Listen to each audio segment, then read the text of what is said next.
Channel এসে স্বাগতম। Channel এসের ডিজিটাল প্ল্যাটফর্মে আমি সিদ্দিকুর রহমান মাসুম। আমি আছি হবিগঞ্জ জেলার বাহুবল উপজেলার স্নানঘাট গ্রামে। কাল আসছেন যুক্তরাজ্যের খেলোয়াড় দেওয়ান হামজা চৌধুরী। ওনার বাড়িতে আমরা আছি। ঘড়ির কাঁটা ঘুরছে, সময় করছে। এদিকে অপেক্ষমান হাজার হাজার মানুষ আমির হামজা চৌধুরীর জন্য। হামজা চৌধুরী কাল গ্রামের বাড়িতে আসছেন। আমরা ওনার বাড়িটা দেখানোর চেষ্টা করব। এই বাড়িটিকে সুন্দরভাবে সাজিয়েছেন এলাকাবাসী। আমি যদি আপনাদেরকে দেখানোর চেষ্টা করি, এখানে আছেন এলাকার গণ্যমান্য ব্যক্তিবর্গ। বাড়িটিকে ঘিরিয়ে সুন্দর করে তারা সাজিয়েছেন। আমরা দেখতে পাচ্ছি ইতিমধ্যেই শহরে প্রায় 5টি তোরণ নির্মাণ করা হয়েছে এবং বিভিন্ন ফেস্টুন দিয়ে রাস্তা সাজানো হয়েছে।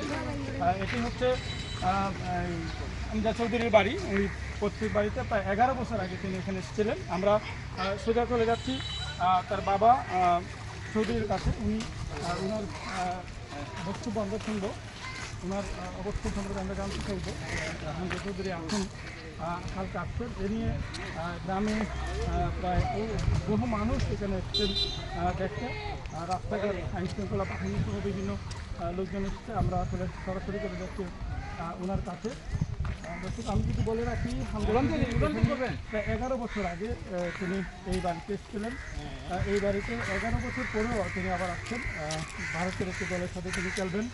এই সুবাদে বাহুবল উপজেলার বিভিন্ন প্রান্ত থেকে মানুষকে এসছেন এবং বিভিন্ন মিডিয়া এখানে এসছেন। আমরা সরাসরি চলে যাচ্ছি হামজা চৌধুরীর আব্বুর কাছে। আমরা ওনার কাছে জানতে চাইছি ওনার অনুভূতি সম্পর্কে। আমরা একটু লাইভে আসছিলাম, একটু যদি আমাদের একটু অনুভূতি সম্পর্কে বলছেন যে আপনার ছেলে। হ্যাঁ, অনুভূতি তো বুঝতেই পারতেছেন, এগুলো তো প্রকাশ করার মতো না। অত্যন্ত খুশির বিষয়, আনন্দের বিষয়। আমরা সবাই আনন্দিত, সবাই গর্বিত। আমি শুধু এখানে সারা পরিবার, সারা গ্রামবাসী, সারা এলাকাবাসী, সারা দেশবাসী, সেটা এটা যাকে জিজ্ঞেস করুন, এখানে এই যে আপনি ডুয়ারি বাজারে যান জিজ্ঞেস করেন, সেই বলবে আমরা খুব গর্বিত। এই উমিরটা বলেন, যেখানেই যান সেখানে জিজ্ঞেস করেন, একই কথা বলে। কয়দিন থাকবেন এখানে? এক রাত্র। মানে কালকে 17 তারিখ আর এই তো 17 তারিখ আছে, 18 তারিখে চলে যাবে। হ্যাঁ, ইনি এলাকায় কোনো প্রোগ্রাম আছে কিনা?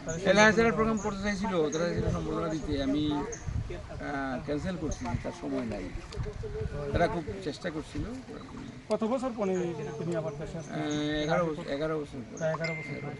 ওনার যে খাবারের যে উনি তো আবার বাইরে বড় হয়েছেন, খাবারের না, সে বাংলাদেশি খাবার খায়, ভাত খায়, মাংস খায়, সব কিছু খায়, সব কিছু। আর এই যে ওনার একটা এতিমখানা আছে, এটা কি উনি নিজের অর্থায়নে করছেন?